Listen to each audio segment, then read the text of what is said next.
뭐 마지막 종말론에 대한 스케줄입니까? 뭐 그리스도의 재림, 뭐 이런 겁니까? 그런 거라기보다는 사실 가장 중요한 주제 중에 하나는 예배입니다. 이 요한계시록이 이렇게 우리가 잘 모르는 코드로 기록된 이유는 네로 황제의 핍박이 있기 때문에, 핍박이 있을 때 암호로 얘기를 해야 되잖아요. 자기들끼리 아는 얘기들. 그래서 교회도 뭐 여인이라고 표현하고 뭐 이렇게 표현하는 겁니다. 그죠? 왜 그러냐면 그냥 말하면 알아들어서 잡혀가니까. 그래서 이 묵시문학이라는 것은 항상 핍박이 있을 때 나오는 문학입니다. 그걸 잠깐만 풀라 그러지 말고 그냥 쉽게 이해하면 되는 거예요. 그리고 요한계시록이 가장 강조하는 건 뭐냐? 핍박 중에 있는 성도들에게 살아있는 예배를 통해서 하나님 만나자. 이게 중요한 주제 중에 하나인 것입니다. 그런 관점에서 봐야 된다는 거예요. 요한계시록에 제일 많이 나오는 게 뭡니까? 예배잖아요. 천국은 어떤 곳이라고 묘사합니까? 예배하는 곳이에요. 예배하는 곳. 그러므로 우리가 예배 한번 잘 드리면 제대로 온전하게 살 수 있다는 것입니다. 요한계시록이 나누는 사람의 분류, 예배 드리는 자와 예배 드리지 않는 자, 그렇게 얘기한다는 거예요. 17장과 18장에서 승승장구하던 음녀, 바벨론, 멸망하는 사건이 나오죠. 왜 멸망했습니까? 인본주의 때문에 멸망했는데, 인본주의 핵심이 뭐예요? 예배 드리지 않습니다. 자기 자신이 만든 벽돌만 의지하는 사람들, 벽돌 의지하는 사람들, 인본주의자들 다 무너지게 되었다는 거예요. 반면에 하나님 앞에 예배하는 사람들은 비록 약해 보이지만 하나님의 영광과 능력의 통로가 된다는 것입니다. 그러므로 한 시대의 전성기를 맞이하게 되는 방법이 뭐냐? 예배 드리면 됩니다. 쉽게 얘기해서 3.1교회가 왜 부흥했습니까? 예배 아니에요, 예배? 우리 정도들 가운데 왜 많은 사람들이 좌절해서 일어섰습니까? 예배 아닙니까? 똑같은 원리잖아요. 우리 가는 곳마다 예배를 심어야죠. 살아계신 하나님에 대한 예배 하나 붙들면 뜹니다. 물속에 빠져도 죽지 않는 방법이 뭐예요? 튜브 하나 붙들면 되는 거와 마찬가지로 어느 곳에 있든지 예배 하나 붙들면 다 떠요. 죽을 때까지 이거 하나 붙들면 됩니다. 자손들에게 죽을 때 유언하십시오. 야, 나 유언 한 번 하겠다. 아무리 위기, 아무리 어려움이 있다 할지라도 예배 하나 붙들면 뜬다. 그럼 그 가정, 기독교 명문 가정입니다. 절대로 넘어지지 않아요. 넘어져도 일어설 수 있습니다. 예배 하나 붙들면 된다는 거예요. 우리의 궁금증은 이겁니다. 그럼 그 많은 교회에서 예배가 있음에도 불구하고 왜 변화가 나타나지 않느냐? 예배는 하나님의 임재요, 하나님의 생명이 부어지는 시간인데 하나님 만나지 않기 때문에 그렇습니다. 예배의 형식은 있지만 내용이 없기 때문에 그래요. 우리 성경을 보면 하나님이 뭐 제사를 광적으로 좋아하는 분 같이 생각을 합니다. 그래서 뭐 제사 드리면 좋아하고 안 드리면 싫어하고 뭐 이러는 줄 아는데 이사야서 1장 같은 데 보면요. 누가 너희에게 여기 와서 제사를 드리자 했느냐? 누가 너희에게 여기 와서 땅을 밟게 했느냐? 이런 제사는 드리지 말라 그랬습니다. 11절 여호와께서 말씀하시되 너희의 무수한 재물이 내게 무엇이 유익하뇨? 나는 수양의 번제와 살찐 짐승의 기름에 배불렀고 나는 수양이나 어린 양이나 수염새 피를 기뻐하지 아니하더라. 너희가 내 앞에 보이러 오니 그것을 누가 너희에게 요구하였느냐? 내 마당만 밟을 뿐이라. 헛된 재물을 다시 가져오지 말라. 분양은 나의 가증이 여기는 바에 월삭과 안식일과 대회로 모이는 것도 그러하니 성회와 아울러 악을 행하는 것을 내가 견디지 못하겠노라. 하나님이 무조건 예배 드린다고 다 받는 게 아니라는 거예요. 하나님이 받으신 예배의 조건이 뭡니까? 창세기 4장에 나오는 첫 번째 예배를 통해서 알 수 있죠. 아벨의 제사라 그러지 않고 아벨과 그 제물을 받으셨고 가인과 그 제물을 받지 않았다는 거예요. 예배에서 제일 중요한 요소가 뭡니까? 예배자예요. 예배자. 예배자가 온전히 서 있는가? 온전한 예배가 되기 위해서는 여러분들이 예배자로 서야 됩니다. 내가 깨진 심령으로 하나님의 은혜를 사모하는 마음으로 그렇게 서 있으면 하나님이 그 상한 심령을 받으신다는 거예요. 세일이 보십시오. 세일이가 하나님 앞에 나아갈 때 세일이는 멀리 서서 감히 눈을 들어 하늘을 쳐다도 못 보면서 가슴을 치면서 가로되 하나님의 불쌍히 없어서 나는 죄인이로소이다. 하나님이 그 심령 받으시잖아요. 그러니까 예배는 내 마음이 난도질이 돼야 돼요. 상처 입은 마음이 돼요. 상처 입은 마음. 깨진 마음. 그런 사람들이 하나님 앞에 나와서 예배 드리면 그 받으신다는 거예요. 오늘 높아진 마음이 있습니까? 그게 무슨 예배예요? 우리 예배할 때 왜 찬양하죠? 왜 우리가 많은 기도를 하죠? 내 안에 상처를 주는 거예요. 깨지라고. 브로큰 어떤 박살난 마음을 달라고. 그런 의미에서 예배는 준비가 돼야 됩니다. 얼떨결에 와서 예배 드리는 거 아니에요. 옷도 준비해야 되고요. 옷이 왜 중요합니까? 옷 준비하면서 나 자신을 낮추는 거예요. 여러분 그래서 구약 성경에 보면은 많은 사람들이 회개할 때 배옷을 입었습니다. 왜 배옷을 입었어요? 장례식 칠 때 입는 옷이 배옷이잖아요. 나의 죽음을 얘기하는 거예요. 죽음. 죄를 뿌렸어요. 뭐예요? 난 죄만도 못하다는 거예요. 무슨 얘기입니까? 자기 마음을 하나님께 드리기 위한 얘기예요. 그 누구 보란 얘기가 아니라고요. 여러분 가운데도 그렇지 않습니까? 내 몸매를 어떻게 하느냐에 따라서 내 마음이 달라지지 않아요? 그래서 내가 어떻게 어떤 근신하는 모습을 보일 때 근신하는 모습의 옷을 입잖아요. 부활절 같은 데 우리 흰옷 입고 다 나오지 않았습니까? 흰옷 입은 이유가 뭐예요? 예수님의 그 부활을 참여하는 마음들. 그렇게 중요한 거겠죠. 준비된 마음. 또 하나 예배, 하나님 받으신 예배 특징은 무엇이냐? 피입니다. 어린 양의 피. 십자가 붙들고 나가는 거. 히브리서 11장 4절 보니까 믿음으로 아벨은 가인보다 더 나은 제사를 하나님께 드림으로 의로운 자라 하시는 증거를 얻었으니 하나님이 그 예물에 대하여 증거하십니다. 예물이 뭐였어요? 어린 양의 피. 하나님께서는 아마도 인간의 모든 죄악을 가리울 수 있는 어린 양의 십자가의 피, 그걸 의지하고 나갈 때 그 예배를 받으시는 것 같습니다. 그럼 우리가 살 수 있는 길이 무엇입니까? 십자가 붙드는 거, 십자가. 원래 인간들의 모든 했던 일들을 갖다 다 내세우면 참 묘해요. 그 사람이 저속해지거든요. 우리 인간에게 종교성이 있습니다. 우리 마음 가운데. 단순한 종교성으로 예배 드릴 수 있어요. 뭐 진지해지고 싶다. 뭐 의지하고 싶다. 마음의 여유를 찾고 싶다. 뭐 이렇게 찬송하고 열광하고 막 하는 거. 그것까지는 마음 여는 겁니다. 근데 그 속에 뭐가 있어야 되냐 하면은 내 공로가 아니라 십자가의 의를 붙들어야지. 십자가의 의. 내가 아니라 예수님께서 나를 위해서 죽으셨고, 그죠? 예수님의 그 십자가 믿어야만 구원받는 거지. 인간의 노력, 우리의 발버둥이 절대로 아니라는 거. 그래서 진짜 십자가를 의지하고 예배를 드리면요, 하나님께서 내 예배를 받으셨다는 확신이 내 마음에 와요. 예배자가 압니다. 내 예배를 하나님이 받으셨는지 안 받으셨는지. 지금 이 자리에 앉아있는 사람이 알아요. 지금 이 예배를 하나님이 받으시는지 안 받으시는지. 그죠? 하나님 앞에 이렇게 받아들이는 게 쭉 빨려 들어가는 게 느껴져요. 아, 하나님 받으시고 계시는구나. 내 이 상한 심령을 받으시고 계시는구나. 내가 진심으로 드리는 이 예배를 받으시고 계시는구나. 그걸 느낀다고요. 근데 가인 같은 사람은 못 느끼잖아요. 그죠? 거절당할 거. 누가 하나님이 받지 않으셨다고 말을 했어요? 자기가 하는 거예요, 자기가. 자기 걸 안 받았다고 자기가 느끼는 거예요. 동호항. 헛것으로 드렸다. 왜? 자기 자랑 들고 나가니까. 아무것도 아닌 거죠. 그럼 우리가 하나님 앞에 꼭 가져야 될 것들은 뭐냐 하면 하나님 앞에서 예배자로서 온전히 살 줄 알아야 된다는 것입니다. 예배 드리면 어떤 일이 벌어지냐? 변화가 일어납니다. 변화. 누누이 말씀드리지만 여기 19장 8절 보시죠. 그에게 허락하사 빛나고 깨끗한 세마포를 있게 하셨으니 이 세마포는 성도들의 옳은 행실이라. 행동이 변화됐다는 거죠. 이 세상에 두 가지 종류의 믿음이 있다고 하는데 하나는 말씀 중심적인 믿음과 두 번째 우상 숭배입니다. 말씀 중심적인 신앙, 말로는 쉽지만 쉬운 게 아니라 그랬죠. 왜 그래요? 말씀 중심적인 신앙이라는 건 뭐냐 하면 이런 세계예요. 말씀은 100% 옳다라는 거죠. 그걸 믿는 거예요. 그러니까 말씀이 100% 옳으면 나하고 충돌이 일어납니다. 그러면 누가 틀린 거예요? 내가 틀린 거예요? 말씀이 틀린 거예요? 내가 틀린 거죠. 그죠? 말씀 100% 옳다. 그걸 믿는 게 말씀 중심적인 믿음이라면서요. 그러면 충돌되면 누가 틀린 거예요? 내가 틀린 거라고요. 그럼 누가 변화돼야 돼요? 내가 변화돼야 돼요. 내가 변화돼야 되는 걸 뭐라 그래요? 실천이라 그러잖아요. 옳은 행실이라. 그러니까 말씀 중심적인 신앙은요, 모든 성도들 하여금 급격한 변화를 일으키게 만듭니다. 왜요? 내가 다 틀렸기 때문에. 우상숭배는 뭐예요? 우상숭배는 말 그대로 내 가슴 속에 있는 것을 투영한 거예요, 투영. 우상숭배의 대표적인 저속한 모습 중에 하나가 푸닥거리라고 했잖아요. 무당 푸닥거리. 무당한테 갔더니 너 인생 그렇게 살면 안 돼. 그렇게 말하는 무당이 있어요? 너 변화돼야 돼. 그렇게 말하는 무당이 있냐고요? 무당은 우리가 무슨 얘기를 하든지 다 받아줘요. 그리고 누구를 변화시켜요? 신을 변화시켜요, 신을. 벌 내리려는 신을 벌 못 내리게 만들고요. 뭐 안 풀리는 문제를 풀리게 만들고. 누가 변화되는 거예요? 신이 변화되래요. 하나님 변화되십시오. 그게 우상숭배 아닙니까? 우상숭배는 그러므로 한마디로 가면 인본주의예요. 내 멋대로 되겠다. 내 뜻대로 되겠다. 참된 예배를 드리면 뭐예요? 하나님의 이름을 드높이고 예수 그리스도의 말씀을 드높이고 그러다 보니까 내가 무릎 꿇는다는 게 뭐예요? 내가 변화되길 원합니다. 그거 아니에요? 내가 변화되길 원합니다. 내가 변화되길 원합니다. 그게 예배의 결과라고요. 그래서 참된 예배가 드려지면 변화가 나타납니다. 급격한 변화가 나타나요. 삭개오가 예수님 만나서 참된 예배 드렸잖아요. 변화됐잖아요. 가난한 사람이 토색한 거 4배 갖겠습니다. 내 재산의 반을 가난한 사람을 위해서 나눠 주겠습니다. 변화되잖아요. 최근에 그 교회 성장학자 칼 조지라는 사람이 미래교회는 메타교회다 그랬어요. 메타. 이 헬라어로 메타라는 말, META, 메타라는 말이 변화를 뜻하는 거예요. 변화. 미래교회는 변화되는 교회만 살아남는 거예요. 메타교회. 변화라는 말 자체가 뭡니까? 성장한다는 얘기죠. 여러분 변화된다는 게 뭐예요? 성장한다는 거죠.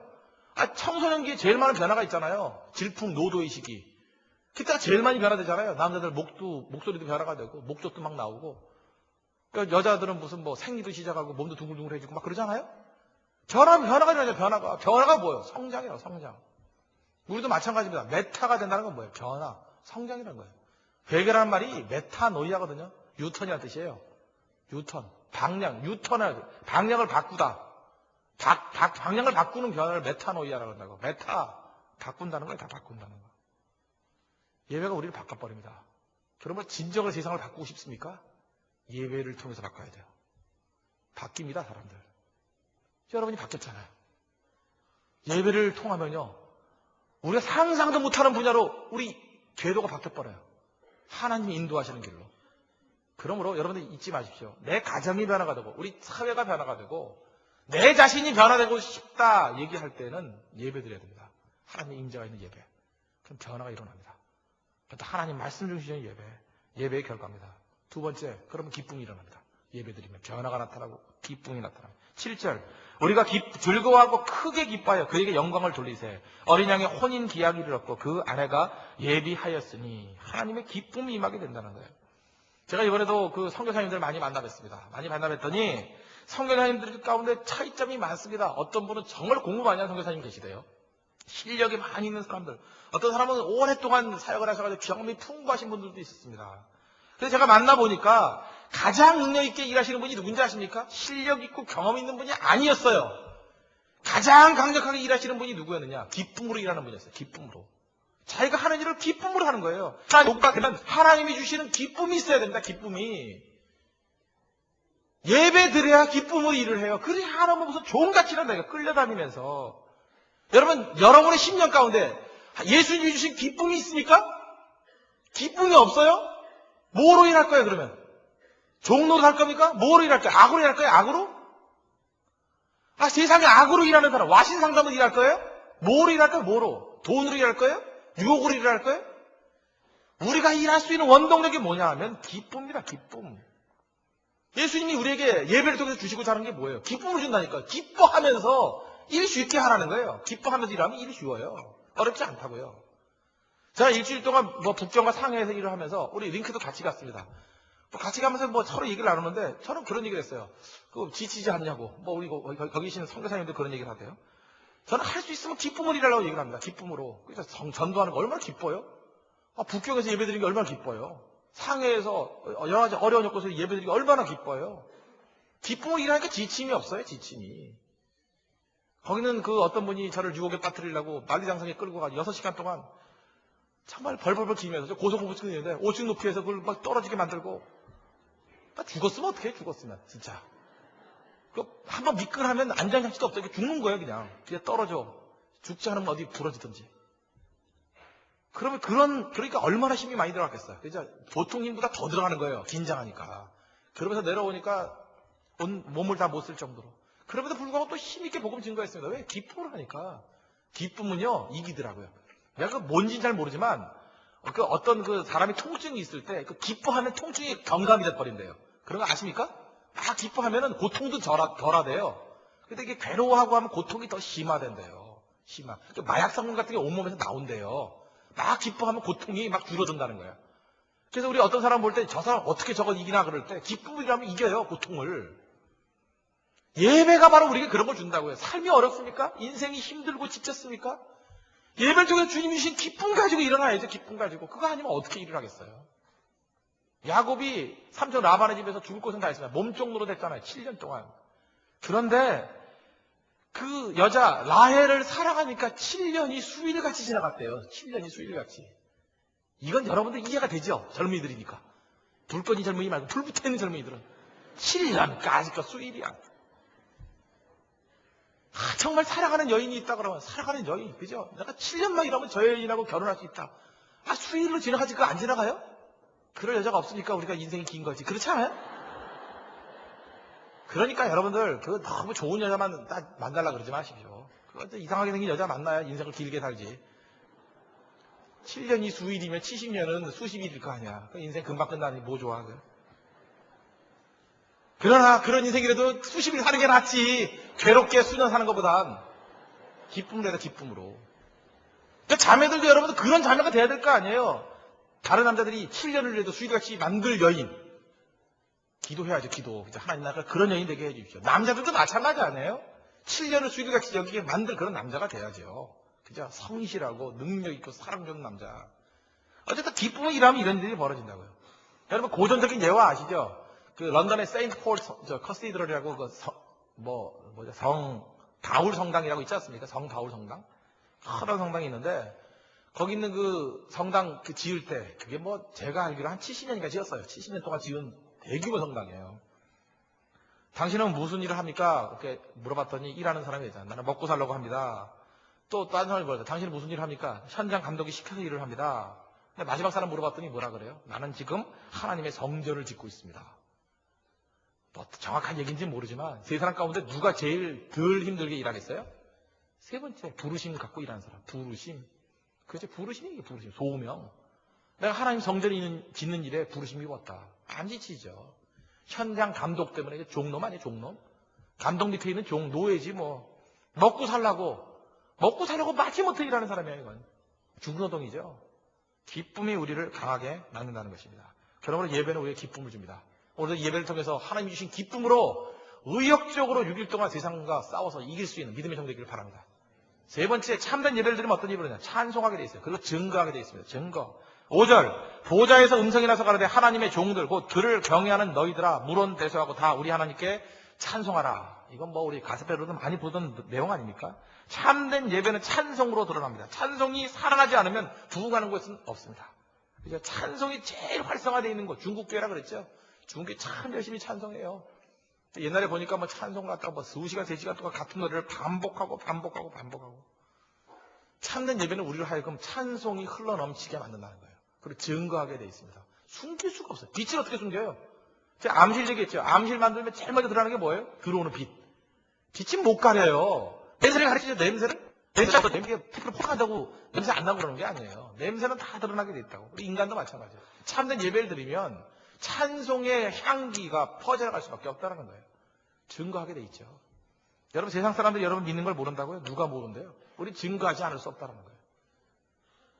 최근에 무슨 뭐 김용옥 씨, 야, 이 사람 나 이거 왜 이 사람이 뭐 때문에 이러는지 모르겠는데 김용옥이 했던 그 엉터리 같은 얘기들 많다고요. 옛날에 그 차범근 감독이 한국의 국가대표 감독을 할 때 차범근 감독이 그 꼬리만 넣으면 이렇게 기도했어요. 지금도 그러십니다. 그죠? 지금도 뭐 어디 가죠? 삼성 갔나요 지금? 꼬리만 넣으면. 꼬리를 넣은 적이 없기 때문에 기도를 안 해요 요즘에.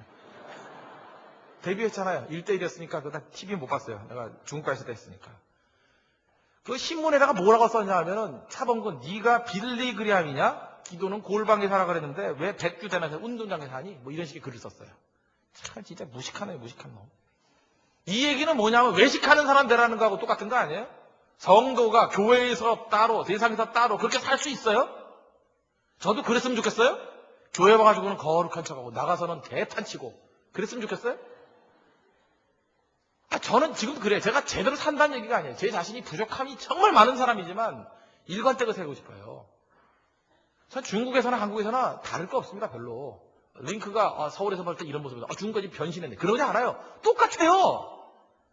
뭐 누가 보나 안 보나 뭐 똑같아. 집에서나 뭐 교회에서나 전 똑같으라고 그래요. 뭐 100% 똑같을 수 없겠지만 똑같으려고 살라 그래요. 그게 좋은 거 아니에요? 성경이 그렇게 살라 그랬지. 두 가지 인생을 살래요? 가면 쓰고 살래요? 김용호 지가 가면 쓰고 살기 그렇지. 그렇지 않아요? 방송에 나와서 하는 소리와 따로 있을 때 하는 소리와 뒷구멍 가서 하는 소리 자기 혼자 맨날 틀리잖아요. 그게 말이 되냐고 말이. 자기가 외식되니까 외식되는 게 정상인지 알죠? 이런 가증스러운 얘기들이 있어요. 이런 가증스러운 얘기가. 말 함부로 하고 난 다음에 뭐 신문지상에서 얘기할 때는 또 뭐 사과하고 아니라 그러고 속으로는 딴소리하고 이게 가시가 아니에요. 가시 사기치는 거 아니에요? 우리 모든 인생이 다 마찬가지다. 우리가 다 진실해질 수 없어. 인간은 죄인이기 때문에. 그러나 적어도 이런 진실된 모습에 대해서 비난하면 안 되죠. 신앙인이 어떻게 달라질 수 있어요? 집에서 기도하는 사람이 운동장에서 기도해야지. 당연한 거 아닙니까? 그런 인생 사십시오. 그런 의미에서 차범근 감독 같은 사람은 일종의 우리의 모델이라고 생각을 합니다. 일본하고 축구 시합을 할 때 일본이 우리하고 해서 차범근 감독 때 졌어요. 지고 난 다음에 일본 애들은 참 묘해요. 우리는 진 경기 다시 안 보여주죠. 그죠? 진 경기 재방송하는 거 봤어요? 진 경기는 대개 한 번쯤 하다 끝내버려요. 이긴 방송은 계속 돌리고 해서 필름 늘어질 때까지 돌리는데 근데 일본 애들은 묘해요. 진 경기를 5번 보여줬대요. 진 경기를. 5번 보여줄 때마다 걔네들이 분석한 게 뭐냐면 차범근 감독이 꼬링 할 때마다 기도하는 모습. 저는 일본어를 잘 모르기 때문에 들은 얘기입니다. 그때 차범근 감독이 기도하는 모습을 보면서 해설자가 이렇게 얘기하더라는 거예요. 해설자가. 우리가 어찌 기도하는 감독을 이길 수 있으랴. 일본에서 그랬대요. 코멘트. 우리가 어떻게 저렇게 기도하는 감독을 이길 수 있으랴. 5번 보더니만. 오히려 우리가 모르는 것을 다른 나라에서 알잖아요. 우리가 어떻게 기도하는 감독을 이길 수 있으랴. 이게 향기로서의 정도의 모습입니다. 예배 드리면 이런 모습이 드러납니다. 증거하지 않을 수 없다는 거예요. 우리 삶 속에서 우리의 삶 전체를 통해서 예수 그리스도 이름이 드러나는 부활의 능력이 드러나는 믿음의 정도 되기를 바랍니다. 말씀의 결론 맺겠습니다. 요한계시록에 말하는 사람의 핵심 예배입니다. 예배 제대로 드리면 변화됩니다. 변화가 일어나고 기쁨이 나오고 기쁨의 힘으로 일어나고 찬송과 증거가 드러날 수밖에 없다는 거예요. 우리 예배자들이죠. 예배를 통해서 이런 능력이 드러나는 우리 믿음의 젊은이들 되기를 축원합니다. 기도하겠습니다. 예배 잘 드리는 십자가 붙드는 피가 있는 예배가 되게 해 주십시오. 진실된 예배, 상한 심령의 예배가 되게 해 주십시오. 기도합시다. 그럴 때 변화가 있고 기쁨이 있고 찬송이 있습니다. 우리의 삶 가운데 예배의 능력이 드러나게 해달라고 이 시간에 다 같이 간구하도록 하겠습니다. 하나님 아버지 주님 감사를 드립니다.